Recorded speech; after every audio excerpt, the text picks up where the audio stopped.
Di awal film menampilkan seorang pria bernama Milo Stayfield. Dia menderita gangguan spektrum autisme atau ASD. Milo terlihat berdiri di jalan New Jersey, mengawasi seorang wanita di toko bunga di dekatnya di tengah-tengah ini. Dia juga tampaknya melakukan beberapa perhitungan rumit yang terkait dengan waktu terjadinya peristiwa di sekelilingnya. Milo memperhatikan mendekatnya sebuah bus penumpang, sebuah lubang jalan, sebuah seniman jalan, dan seorang pengendara sepeda yang melaju sangat kencang. Setelah melakukan pengamatan tersebut, ia menyeberangi jalan dan secara strategis menaruh sebuah pena di atas kotak surat yang berdekatan dengan lubang jalan. Tak lama kemudian, reaksi berantai yang direncanakannya pun terjadi. Sebuah taksi melindas lubang jalan, menyiramkan air ke pena, menyebabkan jatuh ke tanah. Hal ini menarik perhatian seniman jalanan yang kemudian berjalan maju untuk mengambil pena tersebut. Pada saat yang sama, pengendara sepeda yang melaju kencang itu bertabrakan dengan seniman tersebut guys, dan mengakibatkan seniman tersebut menabrak kotak surat hingga terjatuh di sebuah kios buah di dekatnya. Kekacauan terjadi di jalan guys, mengalihkan perhatian semua orang termasuk sopir bus. Akibatnya dia tidak menyadari lampu lalu lintas berubah menjadi merah dan menabrak wanita yang saat itu sedang menyeberangi jalan hingga wanita itu modar guys. Milo kemudian meninggalkan tempat kejadian setelah memastikan bahwa rencananya berjalan dengan lancar. Adegan kemudian beralih ke agen khusus FBI Olivia Dunham. Dia bekerja di divisi pinggiran keamanan dalam negeri yang mengkhususkan diri dalam fenomenal paranormal. Olivia tampaknya kembali bekerja setelah lama absen karena cedera di kepalanya. Begitu dia masuk ke markas Frike, dia disambut oleh salah satu rekan perwiranya yang bernama Charlie, yang merupakan pengawas tim. Sementara itu, kepala agensi Waternight Bishop sedang berbicara dengan salah satu asisten labnya, yaitu Philip Broyles, mengenai kembalinya Olivia. Philip mengatakan bahwa dia adalah doppelganger bernama Olivia, dan menyatakan kekhawatirannya jika mereka dapat menginterogasi seorang penipu di dalam tim mereka guys. Di sini terungkap bahwa Olivia yang ada di dalam kantor bukanlah yang asli. Dia sebenarnya adalah seorang penipu yang dibawa untuk menggantikan yang asli. Waternight kemudian mengungkapkan motivasinya di balik menjaga Olivia di alam semesta ini dan menanamkan ingatan Olivia yang asli ke dalam dirinya. Dia mengklaim bahwa Olivia adalah satu-satunya yang dapat melakukan perjalanan alam semesta tanpa terluka. Waternight ingin mencari tahu bagaimana dia bisa melakukan hal itu. Untuk itu, dia mengatakan bahwa mereka harus membuatnya percaya bahwa dia termasuk di sini.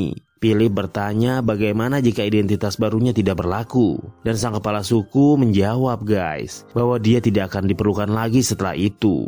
Setelah itu, Charlie memberikan pengarahan kepada tim tentang kecelakaan bus yang tampak acak, yang diklaim telah terjadi 2 kali dalam minggu ini. Korban telah meninggal dalam setiap kasus. Dia kemudian meminta krunya untuk berhati-hati sebelum melakukan investigasi di lokasi. Beberapa saat kemudian, tim FBI tiba di lokasi kecelakaan dan berpencar untuk mencari petunjuk atau petunjuk apapun. Penyelidikan tersebut dipimpin oleh agen FBI lain bernama Lincoln Lee, yang wajahnya tampak rusak karena bekas luka bakar. Charlie memeriksa tubuhnya korban dan menggunakan sidik jarinya untuk mengambil detail lebih lanjut. Dia akhirnya mengetahui bahwa nama wanita yang meninggal itu adalah Julian Foster. Sementara itu, Olivia menanyai sopir bus yang terguncang oleh kejadian tersebut karena dia belum pernah menabrak burung dan hewan apapun sampai sekarang guys. Pada saat yang sama, agen Lee menguji tanda-tanda faktor lingkungan tetapi tidak menemukan apapun. Namun, dia menemukan pulpen yang sama di tempat kejadian perkara. Setelah bertanya kepada para saksi mata, Olivia mendekati agen Lee dan memberitahunya bahwa seniman lokal itu telah membungkuk untuk mengambil pena, yang mana dia bertabrakan dengan pengendara sepeda dan jatuh ke kios buah.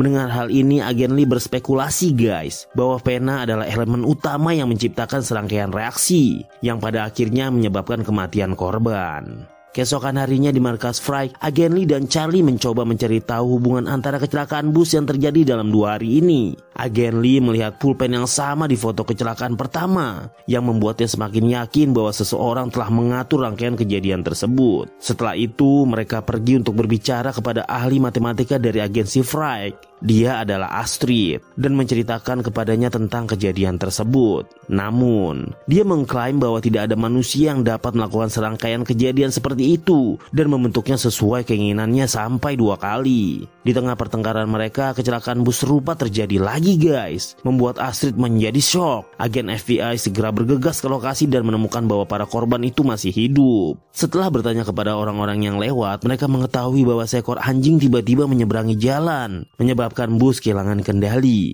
Tepat pada saat itu, Olivia melihat pulpen serupa menggelinding di tanah dan membuatnya menyadari bahwa rangkaian kejadian belum berakhir. Dia melihat sekeliling dan melihat Milo yang mencurigakan sedang melihat ke bawah dari jembatan layang. Beberapa saat kemudian, seorang pria yang mengenakan airbot berjalan maju untuk menyeberangi jalan, tetapi malah tertabrak oleh ambulan yang datang dari arah berlawanan. Setelah yakin akan kecurigaannya, Olivia memberitahu timnya untuk berlari menuju Milo. Melihat hal itu, si pelaku atau Milo langsung menghitung kejadian lainnya guys, dan melempar sepeda dari jembatan. Hal ini mendorong bus untuk mengubah jalurnya dan melaju tepat di bawah jembatan layang. Olivia saat itu langsung menodongkan senjatanya guys, mengancamnya untuk menyerah. Tetapi Milo melompat dari jembatan, mendarat di atas bus dan berhasil melarikan diri. Setelah kejadian ini, Milo pulang ke rumah dan mendapati adiknya Madeline mengkhawatirkannya. Dia mengatakan kepadanya bahwa dia telah menerima banyak panggilan dari rumah sakit, tetapi dia mengabaikannya. Dia kemudian mencoba meyakinkannya untuk menyerah dengan mengatakan bahwa dia sudah bertindak terlalu jauh. Namun, Milo berkata sesuatu yang membuat adiknya terdiam. Tidak lama kemudian, Madeline menunjukkan kepadanya mainan kuda plastik waktu kecil yang mengingatkan mereka kepada ibu mereka. Hal ini membuatnya merasa tidak enak dan dia pergi sambil berkata bahwa hal itu tidak relevan sekarang. Di sisi lain, agen Lee dibawa ke rumah sakit untuk memeriksa kulitnya secara rutin. Sebelum memasuki ruang pemanas, dia meminta Olivia untuk fokus mencari kesamaan di antara ketiga korban guys. Olivia lalu kembali ke markas dan mulai berbicara dengan para saksi kecelakaan. Setelah beberapa saat melakukan pemeriksaan, dia menemukan hubungan antara ketiga korban dan sebuah pusat medis. Ketiganya secara langsung maupun tidak langsung berhubungan dengan kejadian tersebut. Dia berbagi penemuannya dengan Charlie dan keduanya segera menuju ke pusat medis ini. Setibanya di sana, Olivia memperhatikan bahwa sekelompok pasien menggunakan pulpen yang sama guys, karena mereka tidak mampu menggunakan perangkat digital. Kemudian mereka menemukan Dr. Levin. Kemudian mereka bertemu dengan Dr. Levin, seorang dokter kepala yang mengenali ketiga korban kecelakaan tersebut.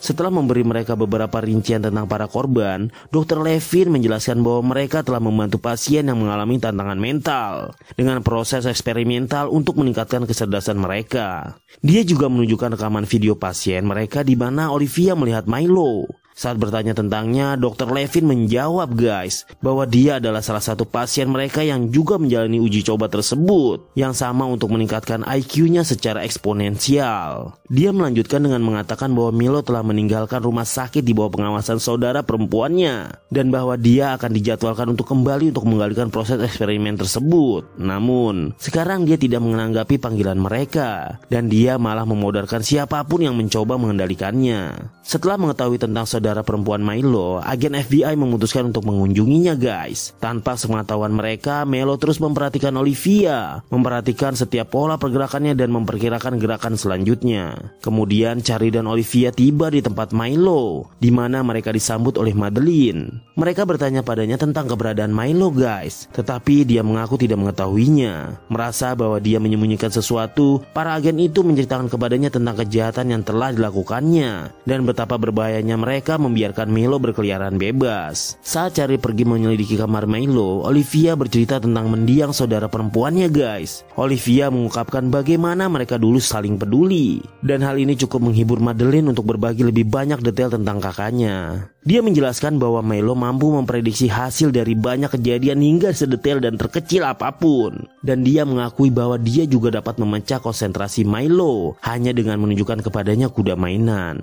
Olivia akhirnya berhasil memujuknya untuk mengungkapkan apapun yang diketahuinya, menekankan bahwa mereka prihatin terhadap warga sipil serta keselamatan Milo. Madeline kemudian menyerahkan sebuah catatan padanya guys, dan mengungkapkan lokasi hotel dengan Milo menginap di sana. Setelah itu, Olivia dan Charlie mendiskusikan rencana dengan Astrid tentang cara menangkap Milo. Namun, mereka segera menyadari bahwa rencana apapun akan sia-sia guys, karena dia dapat memprediksi setiap gerakan mereka. Akibatnya, mereka pun memilih untuk mendatangi hotel secara langsung tanpa bantuan apapun. Sementara itu, itu, Milo terlihat berada di kamar hotelnya, melihat ke bawah melalui jendela dan membayangkan skenario yang akan terjadi dalam beberapa menit kemudian. Dengan kemampuannya, dia meramalkan bahwa Olivia dan Charlie akan segera tiba dan mereka akan mengejarnya. Dia juga menghitung bahwa dia dapat membunuh Olivia dengan memancingnya melewati zona yang ditandai di lokasi konstruksi, di mana udaranya terlalu tipis dan dapat dengan mudah memodarkannya di bawah tumpukan batu bata dan semen. Benar saja, seperti yang dia prediksi, kedua agen FBI itu tiba di hotel dan menemukan Milo. Milo menunggu mereka di jalan, guys. Dia kemudian berlari menuju konstruksi. Ketika para agen mengejar, Olivia tidak menyadari bahwa tanda-tanda peringatan untuk zona udara tipis. Dia tetap berlari melewati tanpa berhenti untuk mengenakan respirator. Hal ini sebenarnya membuat perhitungan Milo jadi salah, guys. Selain itu, dia juga menghindari tumpukan batu bata dan semen yang menurut Milo akan menghancurkannya. Penjahat itu terkejut, guys, melihat perhitungannya salah dan akhirnya tertangkap olehnya. Saat ini Olivia hampir mati lemas karena tingkat oksigen yang rendah. Namun untungnya Charlie tiba tepat waktu dan membantunya dengan alat bantu pernapasan. Setelah kejadian itu, Charlie bertanya kepada Olivia mengapa dia tidak berhenti untuk memakai respirator. Olivia pun menjawab, guys, bahwa dia tidak mengenali tanda peringatan, yang artinya dia beruntung karena kebodohannya.